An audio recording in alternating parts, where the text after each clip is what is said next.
How do I start again? Welcome. Welcome!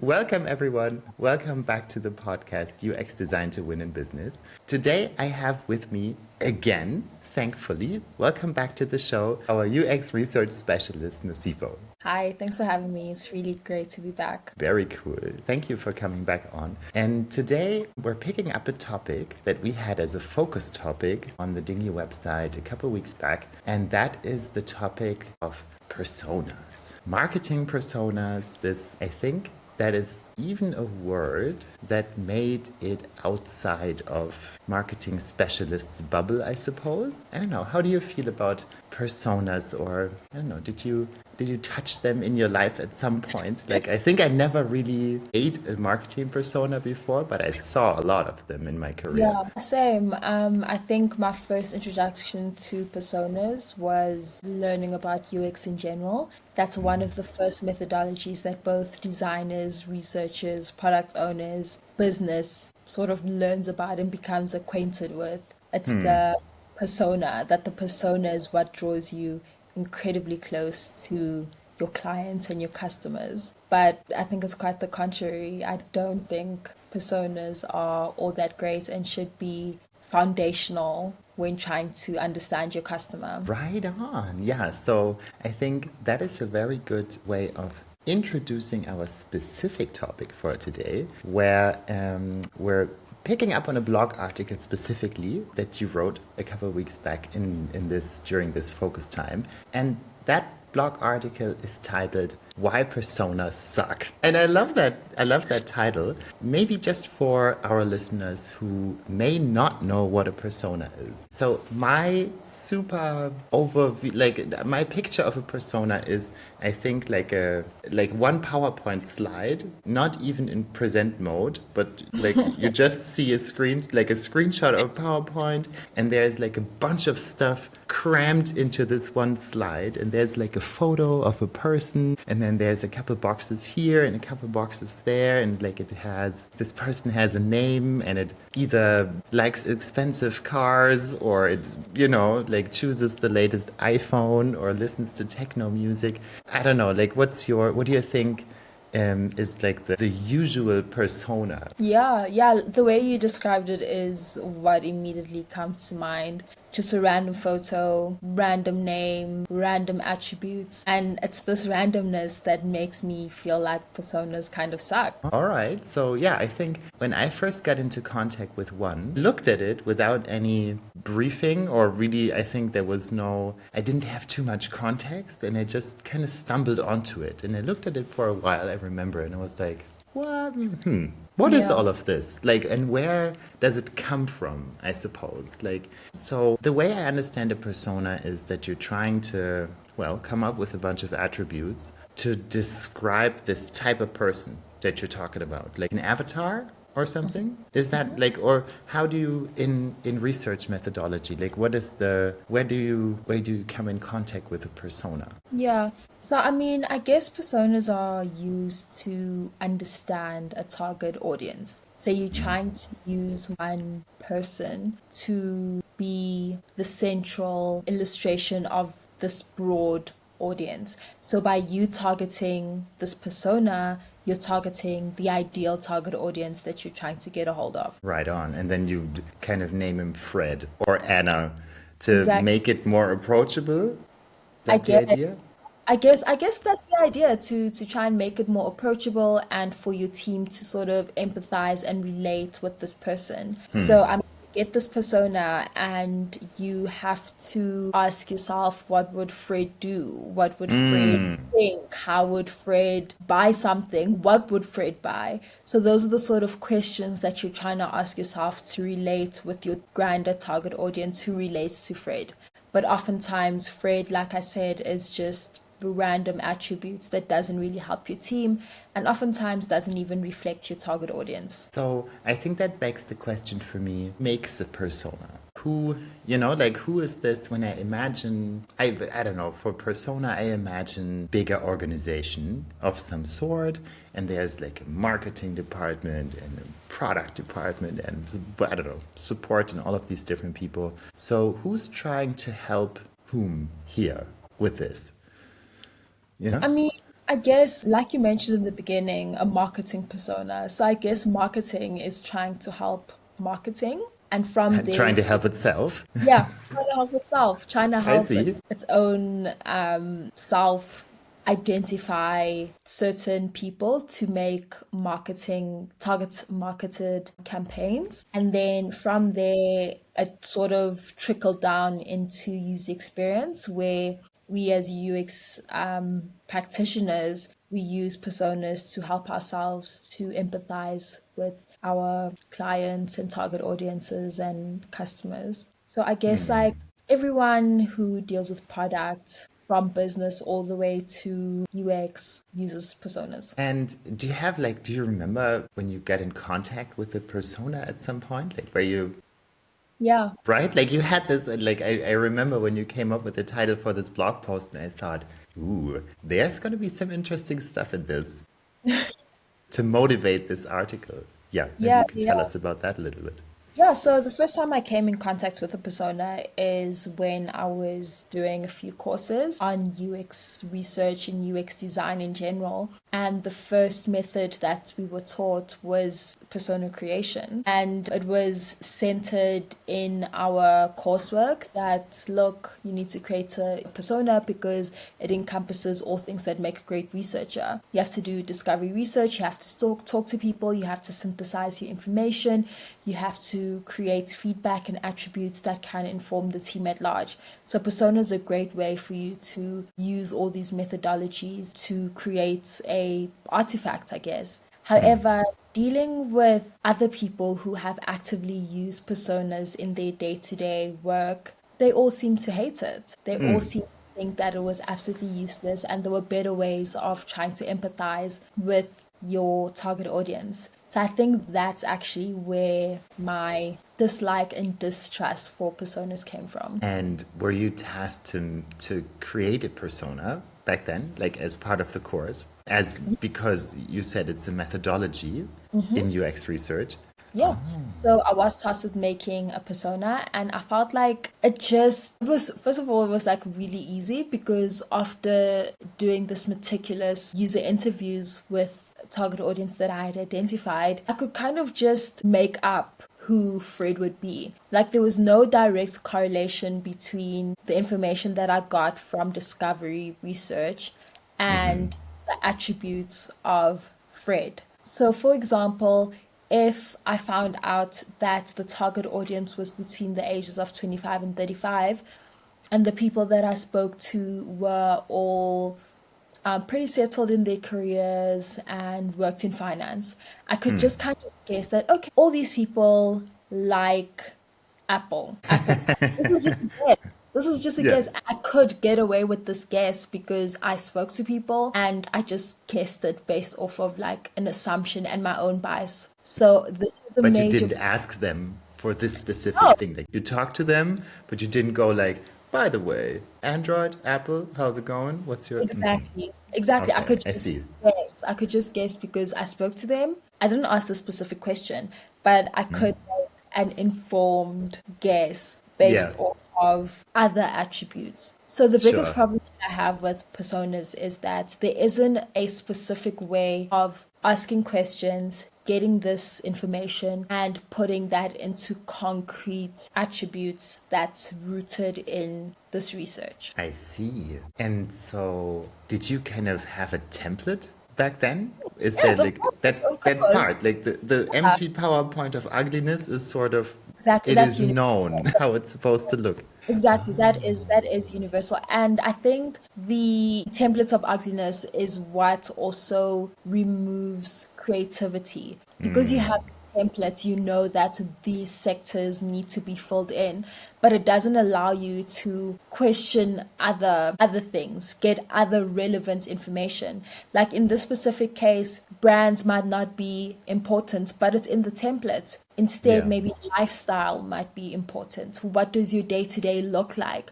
What does your Yeah. day to work look like? Those are the sort of questions that might be even more helpful to your team than just random logos that your target audience likes. I see.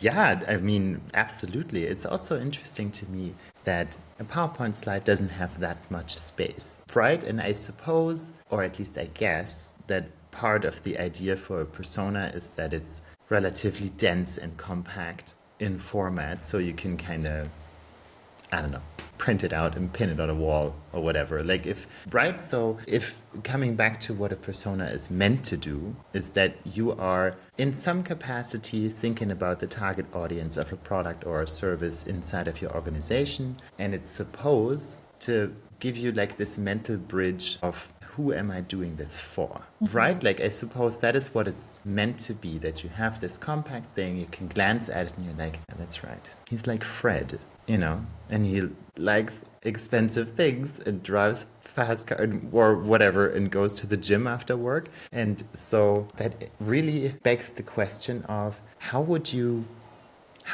get all of that data for a persona, like that fits inside of these templatey boxes, right? Like, so but to make this persona back then, was this like the specific task or was it sort of a byproduct of another interview?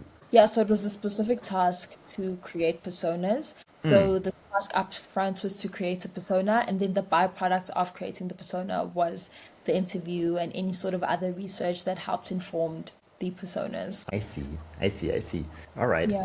And so in your article, you had one section that I found specifically interesting, where it says that the lack of clarity on how to use personas. So you already mentioned that it's sort of an issue, that the template is what it is and that the sections featured in there might not necessarily be super helpful. What's the story on the how to use persona thing? Yeah, I mean that's an open-ended question because I myself don't even know how to use a persona. All I know is that it's the static paper or PowerPoint, as you mentioned, but there isn't a how-to guide to help best engage with this information that you have in front of you. What are the sort of questions you should be asking yourself to be able to really utilize the persona? What sort of thinking should you be in? What are some biases that you might have? What are some limitations that this persona might have?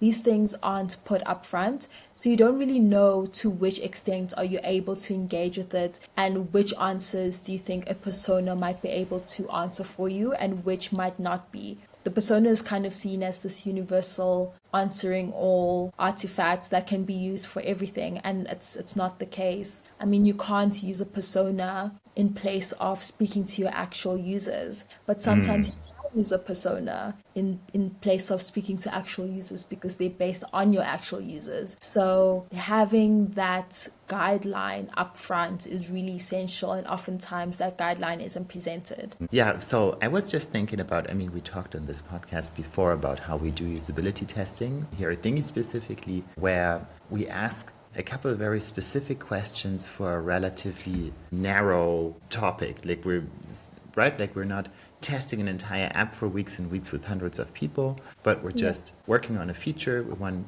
a quick set of feedback. And as you mentioned during that episode as well, is that usually if something's wrong and you're talking to the fourth person, you kind of already know what they're going to say. But yeah, while you just described how there's no clear guideline on how to use personas, I was kind of rolling back and forth in my head if there was anything during recent usability testing sessions where I would have liked to have a persona next to me, So if there were any questions where I could already infer something from a persona, so I don't know, it's gimmicky, but like, does it help anything for me to know that Fred's likes iPhones? That this is so, it feels a little bit shallow, I suppose. Like there is this information, sure, like they're this and that age and they have this and that background, or they're from this or that country, or I don't know, like stuff like this. But so other than knowing that my target audience is young or old, or is rich or poor, or anything like in these dimensions, I'm not sure if I would get so much out of this sheet of information, Or is this part of the issue? Like, I think I never really worked with an old school persona that way. Yeah. How have you worked with it? Well, I saw a couple of them also in uni. That was something that also came up, and I sort of always had this feeling like there was also like a company I worked at before in Berlin back then. They had a set of personas, and there was these 5 slides, and it was these. It was not even real pictures. It was like these gimmicky, drawn, avatar-y things, and I flipped through them, and I just remember that, well, they were all of a different age. I don't know, some were women, some were men, and one had this job and the other one had another job, and I just thought, so it's everyone or what? Like, what's the point here? Like, it was like, I think 4 or 5 different ones, I Yeah. suppose. But I remember that I went through it and didn't necessarily feel super connected to our target audience now because it was so shallow, I Yeah. suppose. Yeah, exactly. You got a spot on. That's the main issue that a lot of people have when dealing with personas, that it's so shallow. I mean, the aim of it is to bring you closer to your clients, bring you closer to your customer, but you can't really gauge that depth in order to empathize with them because it's just so shallow. You don't really get the essence of the people that you're trying to design for. And I think that's one of the downfalls of the persona. It's just not, it's difficult to empathize with your user through it. And that's what it's built for. And that's also the reason you think why people don't use these personas when they're around? Yeah, Because yeah? I think there's several reasons. One being that it's shallow, that you can't empathize with your user. Two, you don't know how to use it. You don't know, like, why are you using it? You don't know what's going to come out of it. Yeah. Three, it's oftentimes it's quite outdated. The company has been using the same persona for the past 10 years, and your target audience has shifted so much since then. So it's For just 10 years. it's Like, up, woof. like they created in the beginning when they are still trying to figure out their business model, and that's the last time that it's updated. Oh, Personas are updated, so that's also an issue that a lot of UX professionals and business in general have, that it's not updated often. I see. Yeah, of course. I mean, the 10 years, I was just like wowing at 10 years. I think because like the entire social media networks have been created and have fallen into onto each other to itself by the past of 10 years. So yeah, but I mean, um, did you have like back then when you were creating those things or whatever, is there like a like a best practice on how many people do you have to talk before you can create a persona? Like it probably is also some work, I suppose. I mean, Yeah, right? yeah, it's a whole lot of work. I mean, personas is not something that's easy. As much as I am not the biggest fan of personas, a lot of research goes into it, a lot of work goes into it. You're getting a lot of raw data, very beneficial data on your customers when creating personas. I think the problem is bridging that gap between having all this insights and create an actual persona that will benefit the business. So that's the bridge that needs to be sort of mended and thought about in a constructive way in order to create really, really usable personas, because they can be rooted in a lot of really essential data that you get straight from your user. Yeah.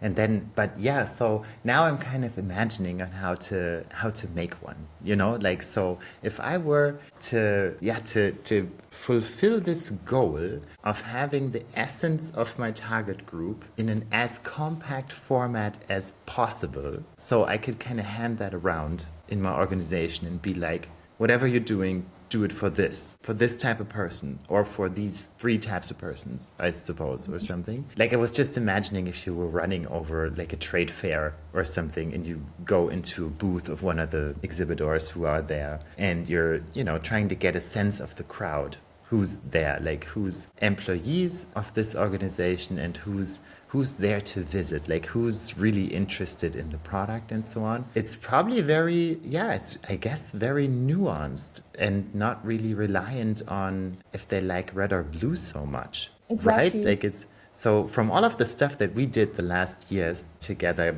like ramping up research in a way that it can be seamlessly integrated into a design process. We never had a persona in there, and I'm starting to feel like there was a reason for it up until now, I suppose. So yeah, like to gather this sort of information, like at least intuitively, I assume like there's, as you said, like there's also like a mountain of data, but the goal is to get it into something like a tiny format and to keep it current and to have it so other people understand what you're trying to say and to not have it too shallow. Woof! Well, yeah, it's a lot of requirements. And when you actually take into account all the requirements, it seems nearly impossible to meet all those requirements. So I think what would make sense is to work from it backwards. So in the beginning, usually when you get a persona brief, you're just told, make a persona. But what will help create a persona that is more useful and that meets all these requirements is having the guidelines up front. So knowing what is this persona going to do for the business? What sort of questions is this persona going to answer? How is business going to use this persona? In what way are they going to use this persona? What questions will they be asking the persona in order to get specific results? I think about asking yourself these sort of questions up front, that's how you can begin to mold the persona. Because I don't think the persona can be a be all and end all. It can't answer all questions. But if it's able to answer at least 5 of those key questions, I think that's what would make it a more useful and successful persona. I see. So, I mean, in the end, from a business perspective, a persona is supposed to enable more people to move more quickly into the right direction, right? Agreed. Like, that's the whole point. Like you have it, so you don't have to ask a significant amount of people from your target audience for every single step that you take. That's what brings in like the trickiness of it, of when do you use a persona and when do you talk to users. And we don't know. There isn't that guideline that says this is the best time to speak to a persona and this is the best time for you to carry out actual interviews. Like when do you use either one? Yeah, because I was just pondering exactly this question. Like even if you have this absolutely amazing persona, like you didn't start with a template, like you and your team, you kind of did some research internally really of who's going to this persona to what purpose, like what's the goal, right? And still then you have it on your desk. You have it available at all times. It's like a huge poster in the hallway or something. It's the start of your wiki page. I don't know. Then still, like I have this feeling that you also, because it's just one page, like you remember this probably relatively quickly. Like let's say you looked at this persona for the 10th time now. I mean, then you kind of know what's in there, I guess. And so now I'm kind of wondering if personas could also be this interactive experience where, you know, like, well, AI everything. I'm trying to not to go too deep into AI rabbit holes, but you know, everything's a chat interface at the moment. So do you think it would be possible to make something more like this? Like if you're kind of actually talking to a person or something? Yeah. Yeah, I mean that's my major argument to revolutionize the way in which we create personas. That my argument is that personas cannot be static because people are not static, target audiences are not static. They're always evolving, they're always changing, there's always newness coming in. And one of Yeah. the biggest downfalls of personas is that they are oftentimes outdated, even by a few months, a few years, even if they were just done last year.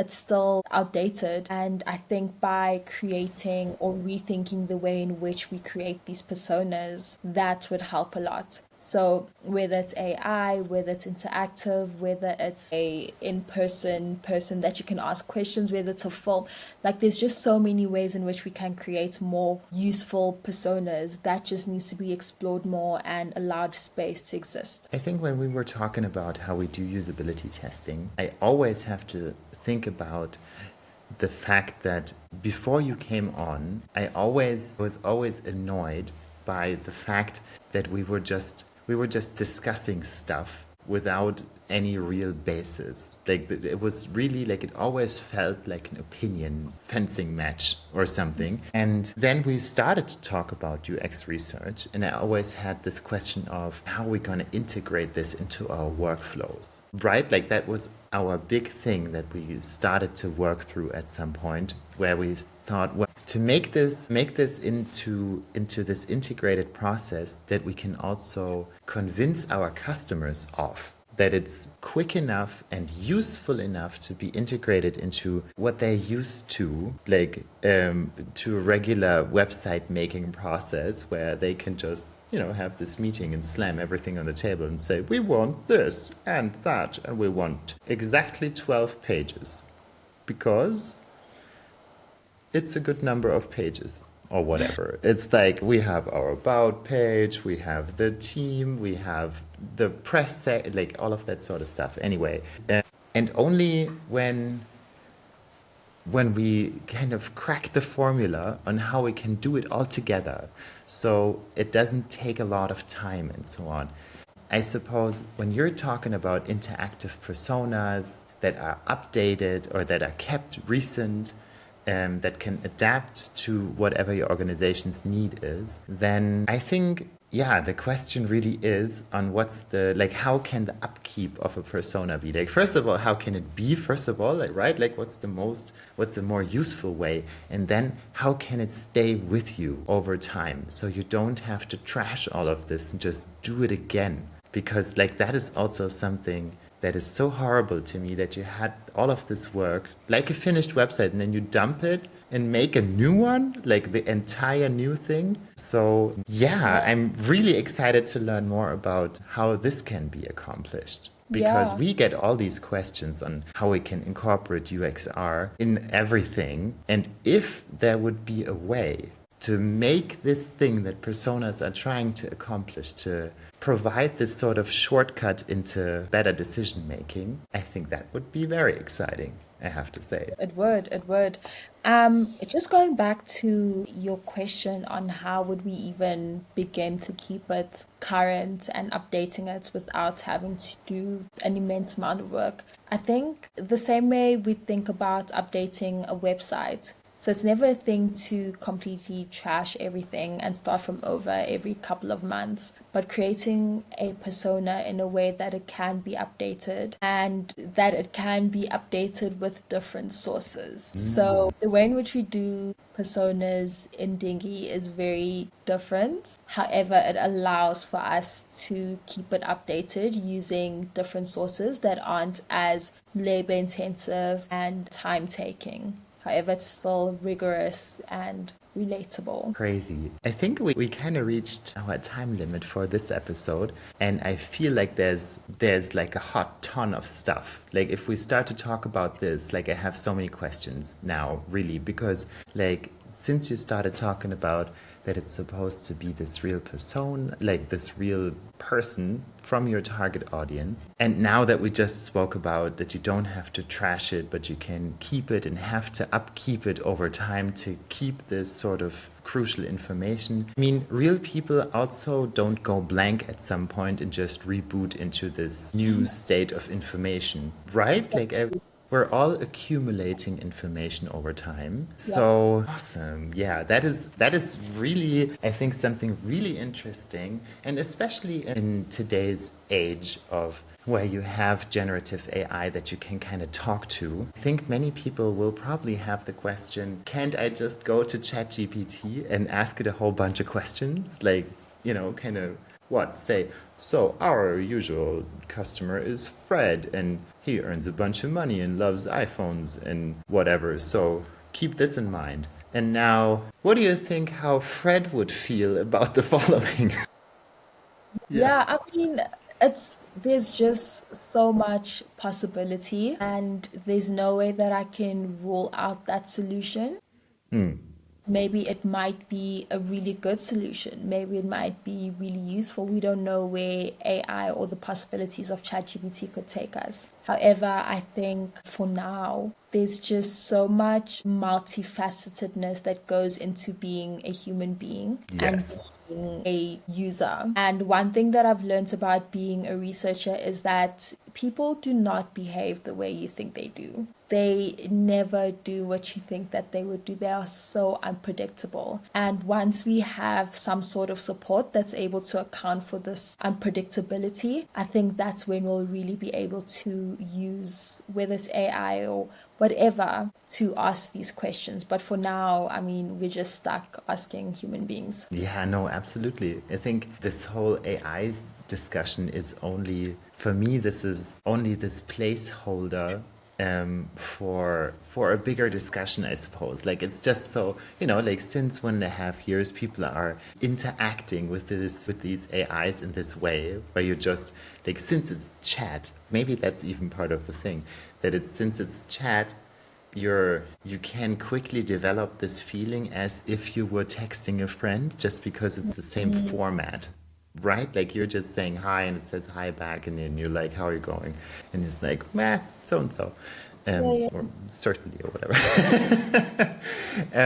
But it's so I think it's important to emphasize what you just said, that it's a lot more to be human than to just know a lot of stuff and pull out of your head. Right? The unpredictability of humans is absolutely crazy. And I think before we did UX research and usability testing and all these really hands-on methodologies and incorporated them into the design process, that was always my feeling of vagueness, where, like we did something very hands-on, but I never really knew anything about it, like how it would turn out, and talking to these people, that was really the first time where I had the feeling of understanding a lot more about how they feel and how and why they do stuff, especially that appears so random if you don't talk to them, right? Yeah. And Yeah. so cool. Let's keep this whole thing for creating a new version of a persona that's hopefully more useful for the next episode, because I'm sure we're going to take at least as long. Yeah. Awesome. Yeah, so I'm excited for this outlook, because I mean the general premise of having some sort of shortcut to go somewhere is, I assume, super appealing to anyone who's trying to get stuff done. We're all human and like to take shortcuts. And I guess personas can be that shortcut when they are done well. What is well? What is a good persona? I mean, that's up for discussion. But I think at Dengi, we've kind of thought about what a good persona would look like. Awesome. Super exciting. I'm looking forward to that episode. Thanks again for coming on today. It's been very interesting as usual. Yeah, thanks for having me. Always a great discussion. All right. See you everyone in the next one. Bye. Bye.